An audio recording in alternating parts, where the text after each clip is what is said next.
Salut à toutes et à tous et bienvenue à cette toute nouvelle vidéo SMR. Et aujourd'hui on se retrouve pour une toute nouvelle vidéo SMR dans laquelle je vais vous présenter les 40 hadiths, rapportés par l'imam An-Nawawi, rahimahullah. Donc voilà. Alors, bon, petit rappel et petite définition de ce qu'est un hadith pour ceux qui ne le savent pas et ceux qui le savent aussi. Bon, voilà, un hadith est tout simplement un recueil des actes et des paroles du prophète Mohammed sallallahu alayhi wa sallam. Donc voilà. Alors, après vous avoir fait cette petite présentation, permettez-moi juste de boire une petite gorgée d'eau parce que j'ai la gorge qui est vraiment sèche.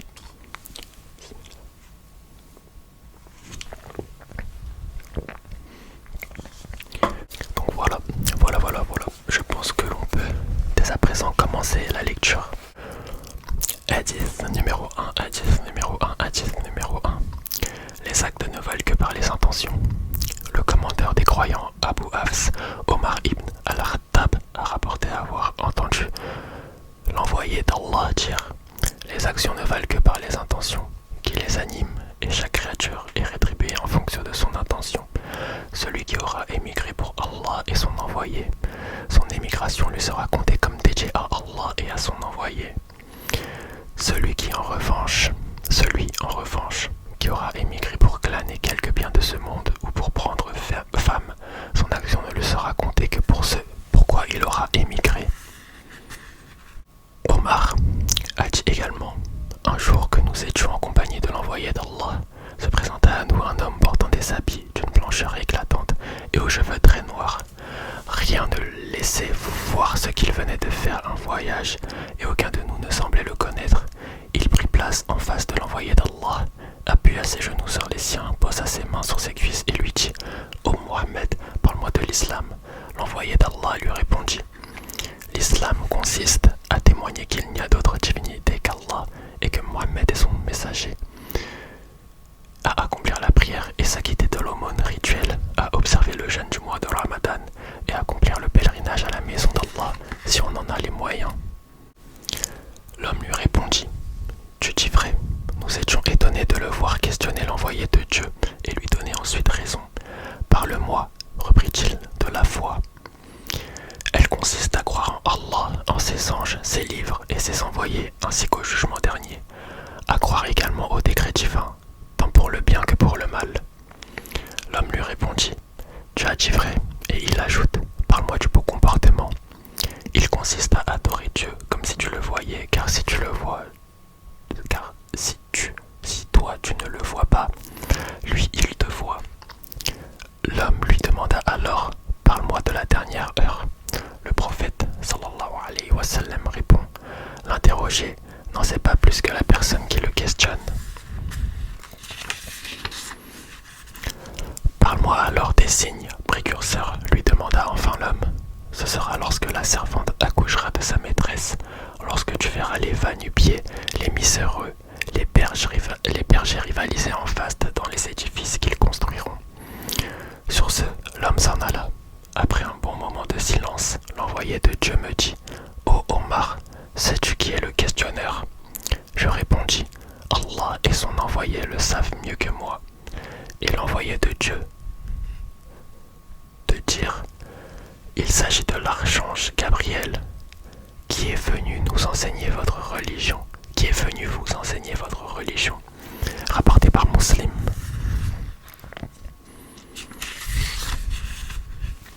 Hadith numéro 3. Les piliers de l'islam. Abu Abd al-Rahman, Abdallah, fils de Omar ibn al-Khattab, rapporte avoir entendu l'envoyé d'Allah dire: l'islam est édifié sur 5 piliers. Le témoignage qu'il n'y a pas d'autre divinité qu'Allah et que Mohammed est son messager. L'accomplissement de la prière. L'acquittement de l'aumône rituelle. Le pèlerinage à la maison d'Allah. Et le jeûne du mois de Ramadan. Rapporté par Al-Bukhari et Muslim.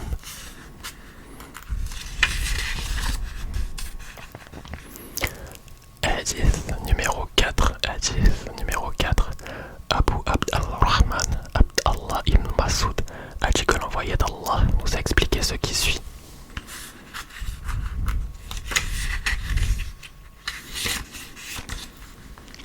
Chacun de vous est conçu dans le ventre de sa mère en l'espace de 40 jours, à partir d'une goutte, puis sous la forme d'un caillot pendant la même période, puis sous celle d'une bouche émâchée durant une même période encore. Ensuite, un ange lui est envoyé pour lui insuffler l'âme et y graver 4 décrets, à savoir sa fortune, le terme de son existence, ses œuvres et enfin son malheur ou son bonheur futur. Par Allah, en dehors de qui il n'est point de divinité, chacun de vous pourrait agir aussi bien que les gens destinés au paradis, de sorte qu'il n'en sera séparé du paradis que d'une coudée, mais son destin pourrait le devancer et lui faire commettre des actes de damnés qui le conduiront en enfer. De la même façon, chacun d'entre vous pourrait agir à l'instar des réprouvés, au point que seule une coudée le séparera de l'enfer. Mais son destin pourrait aussi le devancer et lui faire commettre des actes à la manière des élus, ce qui le fera entrer au paradis. Rapporté par Al-Bukhari et Muslim. Hadith numéro 5. Hadith numéro 5. Bannissement des actes délictueux et des hérésies. Selon la mère des croyants, Abdallah Aïcha, l'envoyé d'Allah, a dit: toute innovation, cultuelle ou morale, dans notre enseignement, ordre est rejetée. Rapporté par Al-Bukhari et Muslim. Dans la version de Muslim, il est dit: tout acte ne comportant pas l'empreinte de notre enseignement fera l'objet de rejet.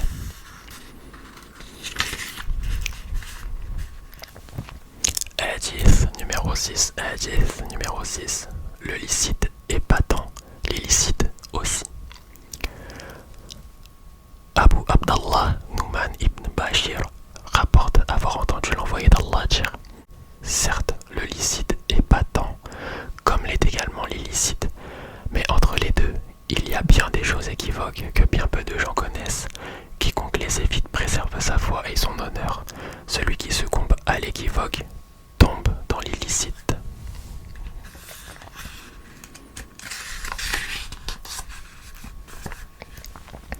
Il est comparable au berger qui mène son troupeau aux alentours d'une enceinte réservée, risquant à tout moment de l'y faire pénétrer. Il est un fait que tout souverain possède un domaine réservé. Celui d'Allah, c'est tout ce qui constitue les interdits. Eh bien, il y a dans le corps humain un morceau de chair qui, s'il est sain, rend tout le corps sain, mais s'il est corrompu, tout le corps devient corrompu. Il s'agit du cœur. Rapporté par Bukhari et Muslim.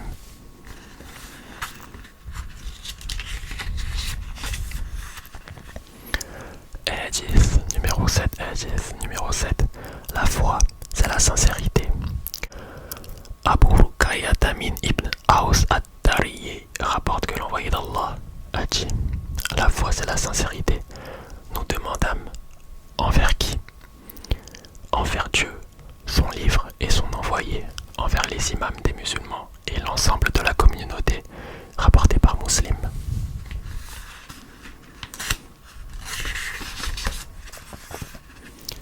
Hadith numéro 8. Hadith numéro 8. L'intégrité du musulman. Le fils de Omar rapporte que l'envoyé d'Allah a dit: il m'a été ordonné de lutter jusqu'à ce que les hommes attestent qu'il n'y a pas d'autre divinité qu'Allah et que Mohammed est son messager, qu'ils accomplissent la prière et qu'ils s'acquittent de l'aumône légale. S'ils le font, ils auront préservé leur vie et sauvegardé leurs biens, à moins qu'ils n'enfreignent les lois de l'islam. Et c'est à Allah qu'ils auront à rendre des comptes. Rapporté par Al-Bukhari et Muslim.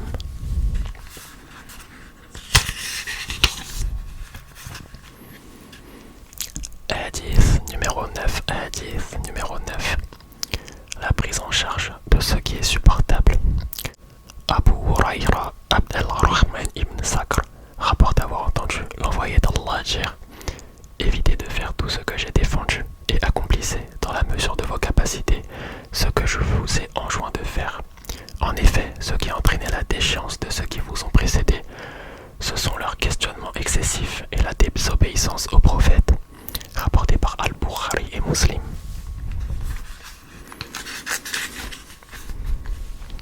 Hadith numéro 10. Hadith 10. Se suffire des bonnes choses licites.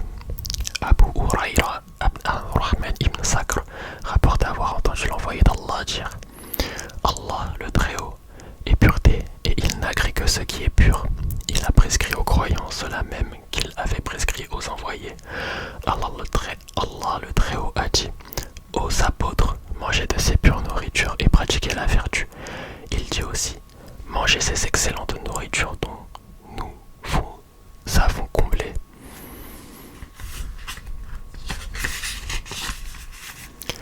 L'envoyé d'Allah fit alors référence à l'homme aux cheveux hirsutes et poussiéreux, du fait de ses longs voyages qui tend ses mains vers le ciel en implorant: Seigneur, Seigneur, alors que sa nourriture est illicite, sa boisson illicite, ses vêtements illicites, et qu'il a été nourri de choses illicites, comment pourrait-il bien être exaucé? Rapporté par Muslim.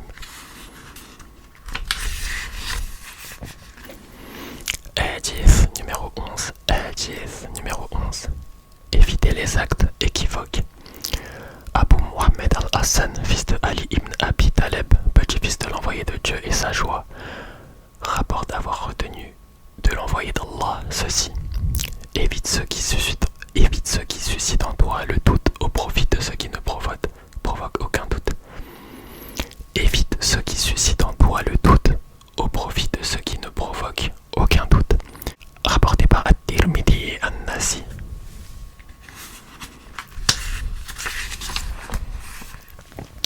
Hadith numéro 12. Hadith numéro 12. Délaissez ceux qui ne le concernent pas. Abu Huraira rapporte avoir entendu l'envoyé d'Allah dire: une des vertus du musulman consiste à se détourner de tout ce qui ne le concerne pas. Hadith rapporté par At-Tirmidhi et d'autres. Hadith numéro 13. Hadith numéro 13. La plénitude de la foi. Abu Hamza Anas ibn Malik, servant de l'envoyé d'Allah, rapporte du prophète la parole suivante: n'est totalement croyant que celui qui désire pour son frère ce qu'il faudrait pour lui-même.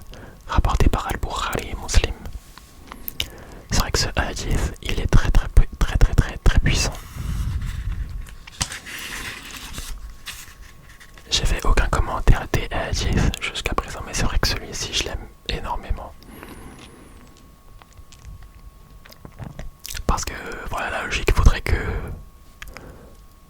ce que moi je veux pour moi, donc voilà, la réussite, la satisfaction, le bonheur, la joie, et ben je veux que mon frère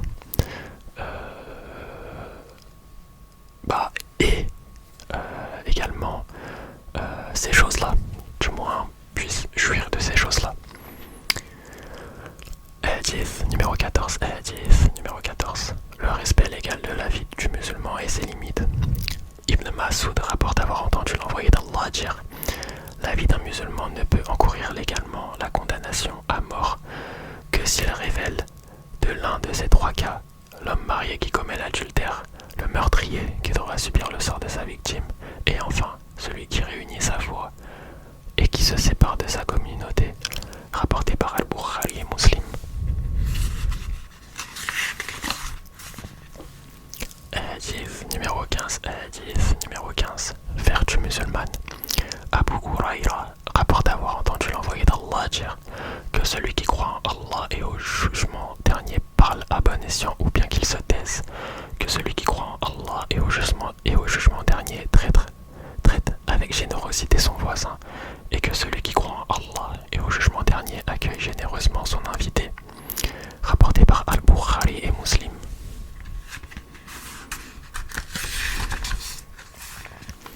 Hadith numéro 16. Hadith numéro 16. S'écarter de la colère. Abu Huraira rapporte qu'un homme demanda un jour au prophète de lui faire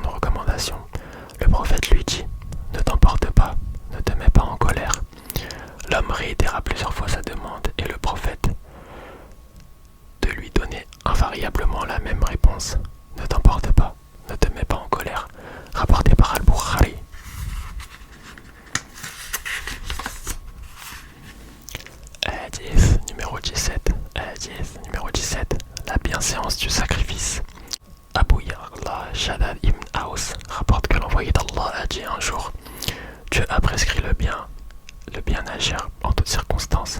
S'il vous arrive de sacrifier, sacrifiez convenablement. S'il vous arrive d'immoler, immolez convenablement. Que l'on affine la lame du couteau et que l'on traite la bête avec ménagement. Rapporté par Muslim.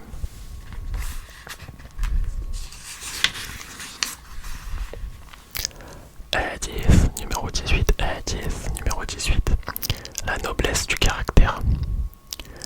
Abu Dar Jundub ibn Junada et Abu Abd al-Rahman Muada ibn Jabal rapportent avoir entendu l'envoyé d'Allah dire: Crains Dieu et fais suivre une mauvaise action par une bonne. Celle-ci effacera la première et comporte-toi le mieux possible avec tes semblables. Rapporté par Tirmidhi.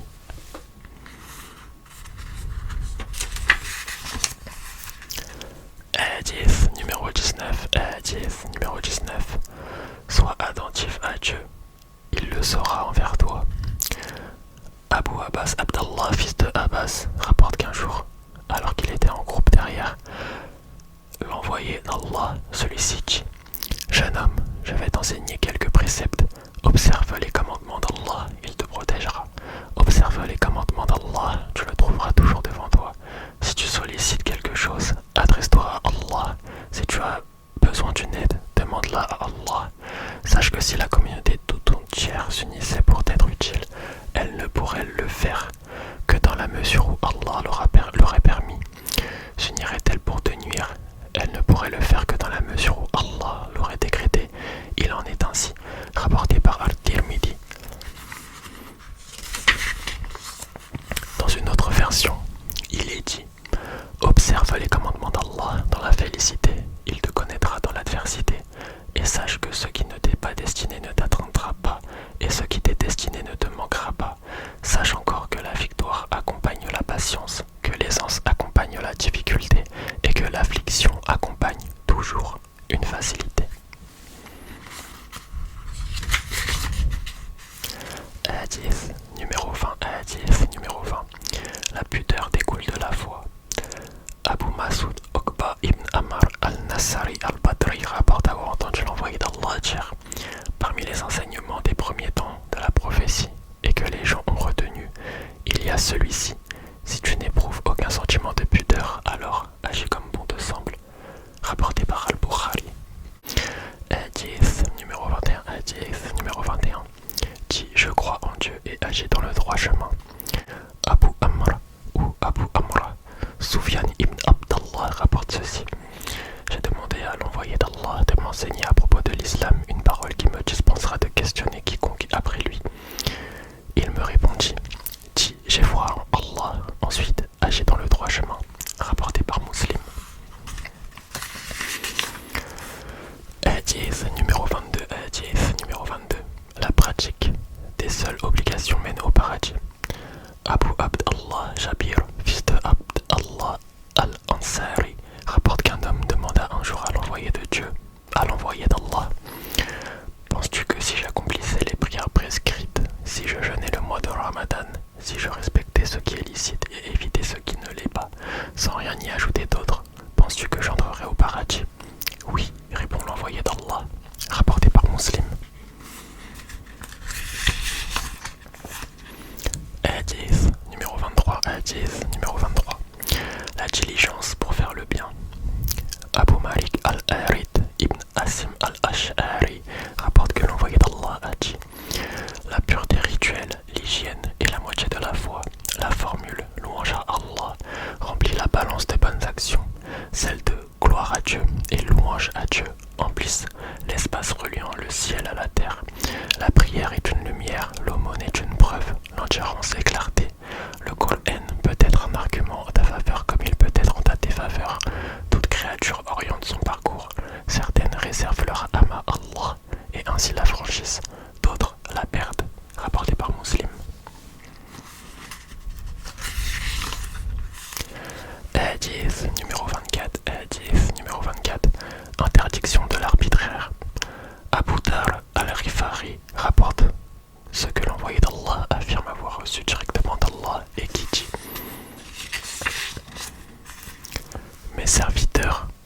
suis interdit l'injustice et je vous l'ai interdite. Ne soyez pas injustes les uns envers les autres. Mes serviteurs, vous êtes tous dans l'égarement, à l'exception de celui que je guide dans le droit chemin. Demandez-moi de vous guider et je vous guiderai. Mes serviteurs, vous avez tous faim, excepté celui que je nourris.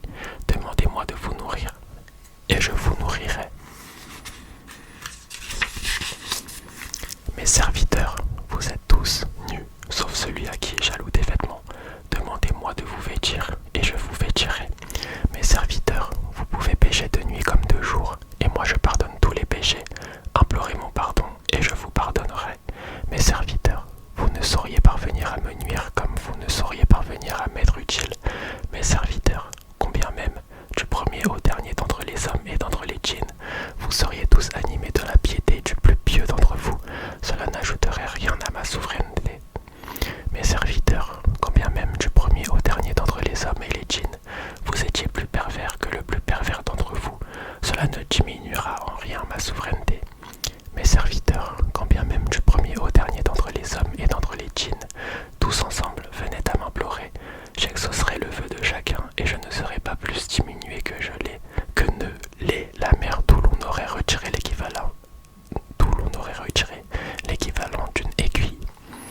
Mes serviteurs, ce sont vos actes que je prendrai en considération et vous serez rétribués en conséquence. Celui qui récoltera le bien, qu'il rende grâce à Allah, et celui qui récoltera autre chose que cela, qu'il ne s'en prenne qu'à lui-même. Rapporté par Muslim. Hadith numéro 25. Hadith numéro 25. Les riches auraient-ils plus de récompenses? Abu Dar al-Rifari rapporte que certains compagnons de l'envoyé d'Allah lui firent remarquer que les croyants fortunés avaient un avantage de plus sur eux. Ils font la prière comme nous, le jeûne aussi, mais ils pratiquent l'aumône avec le surplus de leur richesse. L'envoyé d'Allah leur répondit: Allah ne vous a-t-il pas accordé de quoi faire l'aumône? Chaque fois que vous dites gloire à Dieu, c'est une aumône. Chaque fois que vous dites Dieu est plus grand, vous faites une aumône.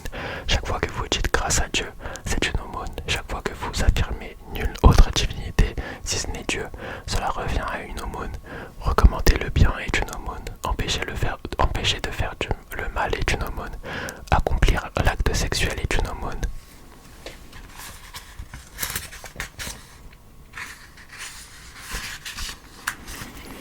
Hadith 26. Réconciliation, équité et assistance. Abu Huraira rapporte avoir entendu l'envoyé d'Allah dire: l'individu doit faire l'aumône sur chacune de ses articulations. Chaque jour où le soleil paraît, être équitable entre deux personnes est une aumône. Aider quelqu'un à enfourcher sa monture ou l'aider à hisser son chargement est une aumône. Un propos doux est une aumône, comme chacun des pas que tu accomplis en te dirigeant à la prière est une aumône. Débarrasser le chemin d'un obstacle nuisible est également une aumône. Rapporté par Bukhari et Muslim. Hadith numéro 27. La piété génère le noble caractère. An-Nawas ibn Sam'an rapporte avoir entendu l'envoyé d'Allah dire: la piété génère le bon caractère, tandis que le péché est celui qui intérieurement te tourmente et que tu répugnes à exposer aux autres. Rapporté par Muslim. Wabisa ibn Mabbad raconte être allé voir l'envoyé d'Allah qui lui dit: tu es venu t'informer à propos de la piété? Oui, répondit-il. Consulte ton cœur. La piété, c'est ce qui procure la sérénité à ton esprit et le calme à ton cœur, tandis que le péché est celui qui te tourmente et qui t'embarrasse, même si les gens que tu consultes le justifient. Rapporté par Ibn Abbal et At-Tarami. Hadith numéro 28. De la nécessité d'observer la sunna. Abu Naji al-Irbadi ibn Sariya rapporte un jour: l'envoyé d'Allah nous fit un sermon qui fit frémir les cœurs et verser des larmes. Nous lui dîmes: ô envoyé d'Allah, serait-ce un sermon à Dieu? Si c'est le cas, fais-nous part de tes recommandations. L'envoyé d'Allah nous dit: je vous recommande la crainte d'Allah et une parfaite obéissance, quand bien même un esclave devenait votre chef, car celui qui parmi vous connaîtra une longue vie sera témoin de nombreuses discordes. Tenez-vous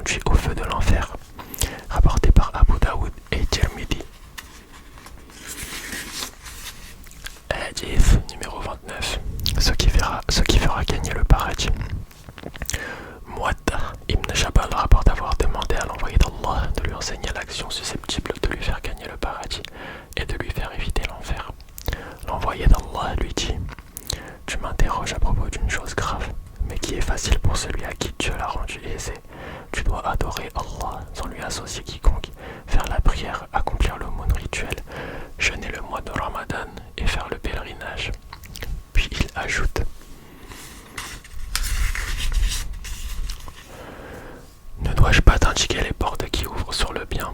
Ce sont le jeûne du mois de Ramadan qui est un bouclier, l'aumône qui, elle, consume la faute de la même manière que l'eau étouffe le feu, et enfin, la prière accomplie au creux de la nuit. Puis ils récitent. Ils s'arrachent de leur lit, ils invoquent leur Seigneur dans la crainte et l'intense désir, et distribuent de ce dont nous les avons pourvus. Aucune âme ne connaît la joie qui leur est réservée en rétribution de ce qu'ils faisaient. Il reprit. Ne dois-je t'informer sur le moment de l'édifice, sa colonne et son dôme? Certainement, ô messager d'Allah.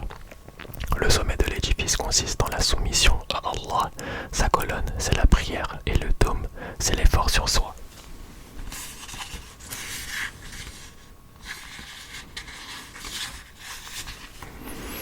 Hadith numéro 30. Hadith numéro 30. Les droits de Dieu sur nous.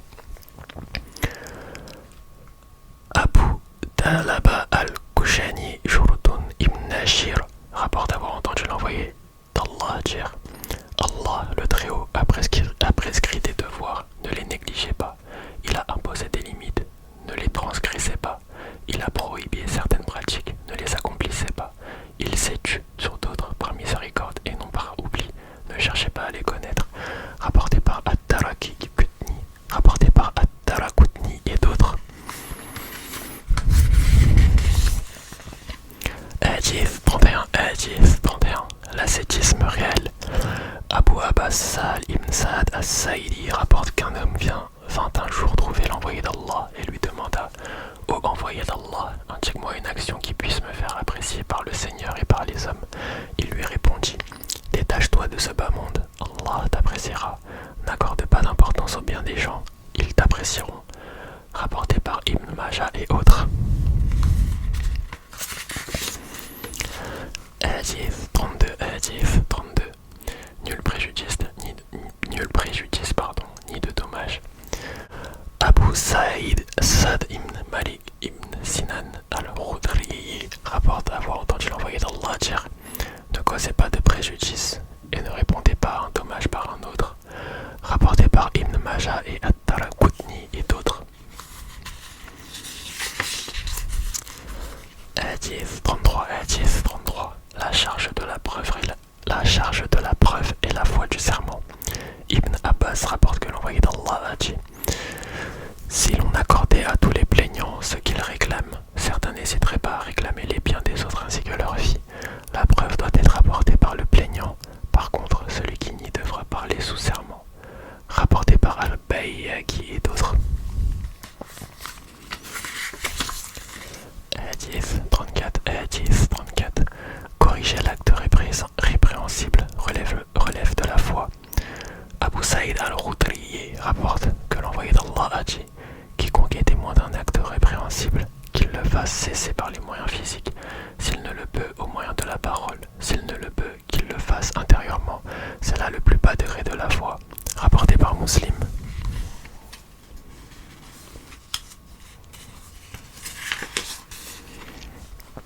Hadith 35. Hadith 35. Abu Huraira rapporte que l'envoyé d'Allah a dit: Ne vous enviez pas les uns et les autres. Ne vous enviez pas les uns les autres. Ne vous méprisez pas, ne vous haïssez pas. Ne complotez pas les uns contre les autres. Ne renchérissez pas les uns sur les autres. Et soyez-vous serviteurs d'Allah, des frères. Tout musulman est un frère pour le musulman. Il ne doit pas se montrer injuste à son égard, ni le décevoir. Il ne doit pas lui mentir, ni le dénier. Là est la vraie piété, dit-il en pointant 3 fois du doigt sa poitrine. Il est malsain qu'un musulman méprise un autre musulman. La personne du musulman est sacrée, qu'il s'agisse de sa vie, de ses biens ou de son honneur. Rapporté par Muslim.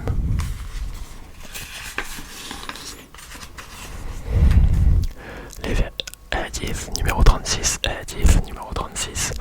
Les vertus des séances de récitation du Coran et du dhikr. Abu Huraira rapporte que l'envoyé d'Allah a dit: Quiconque soulage un croyant d'une des épreuves de ce bas monde, Allah le soulagera d'une des épreuves le jour de la résurrection. Quiconque vient en aide à un homme en difficulté, Allah lui facilitera ce monde et celui de l'au-delà. Quiconque couvre les travers d'un musulman, Allah le couvrira dans ce monde et dans l'autre. Allah vient en aide à son serviteur tant que ce dernier aide son frère.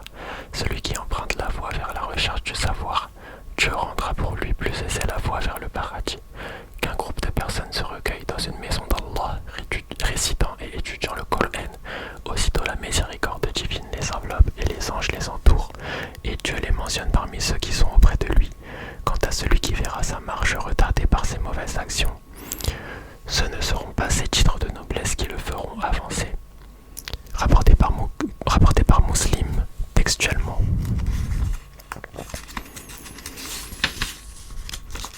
Hadith numéro 37. La grande générosité de Dieu et sa clémence. Le fils de Abbas rapporte ces propos de l'envoyé d'Allah. Dieu a inscrit les bonnes œuvres ainsi que les mauvaises, et il en a fixé les règles. Ainsi, quiconque envisage d'accomplir une bonne œuvre, mais ne la concrétise pas, Dieu la lui compte comme étant une bonne œuvre accomplie.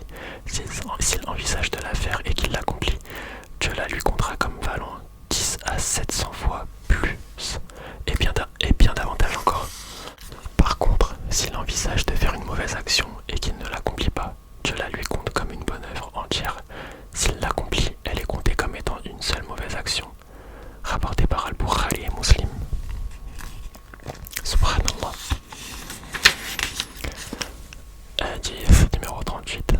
L'adoration de Dieu nous le rapproche et nous le fait aimer. Abu Huraira rapporte que l'envoyé d'Allah a dit, Allah le Très-Haut a dit, quiconque fait preuve d'inimité à l'endroit de l'un de mes élus, je lui manifesterai mon hostilité. Rien n'est plus agréable à mes yeux dans le rapprochement de mon serviteur que l'accomplissement de ce que je lui ai prescrit. S'il n'a de cesse de se rapprocher de moi par l'accomplissement d'actes surérogatoires, il aura gagné mon amour. Et s'il obtient mon amour, je serai son nuit avec laquelle il entend, sa vue par laquelle il voit, sa main avec laquelle il tient et sa jambe avec laquelle il marche. J'exaucerai ses vœux. S'il recherche ma protection, je la lui accorderai. Rapporté par Bukhari. Hadith 39. Mansuétude à l'égard des fautifs, des oublieux et des contraints. Le fils de Abbas rapporte que l'envoyé d'Allah a dit, Dieu m'a assuré de sa mansuétude vis-à-vis de ma communauté, si elle pêche par erreur, par oubli ou sous la contrainte. Rapporté par Ibn Majah, Al-Bayhaqi et d'autres. Hadith 40. La vie terrestre est un tremplin à la vie future. Le fils de Omar rapporte que l'envoyé d'Allah le prit par l'épaule et lui dit, sois sur cette terre comme un étranger ou comme quelqu'un de passage. Le fils de Omar disait, si tu parviens au soir, n'escompte pas le lendemain. Si tu parviens au matin, n'escompte pas le soir. Tire avantage de ta santé avant la maladie et de ta vie avant la mort. Rapporté par Al-Bukhari. Hadith 41. Le signe de la croyance en Dieu. Abu Mohammed Allah, fils de Amr ibn al-As, rapporte que l'envoyé d'Allah lui dit, n'est totalement croyant que celui qui place sa passion dans l'affirmation de l'enseignement que j'ai dispensé. An-Nawawi, dans son Kitabul Hadith numéro 42. L'étendue de l'indulgence divine. Anas rapporte, j'ai entendu l'envoyé d'Allah dire, Allah le Très-Haut a dit, ô fils d'Adam, tant que tu m'invoques et tant que tu places en moi ton espoir, je te pardonnerai ce qui vient de toi sans y attacher d'importance. Fils d'Adam, même si tes fautes atteignent les nuages puis ton reban, je te pardonnerai. Fils d'Adam, si tu venais à moi chargé de péché, autant que ceux que la terre peut contenir, puis tu viens me trouver sans m'associer, qui que ce soit, je te rendrai l'équivalent en pardon. Rapporté par At-Tirmidhi. Et voilà.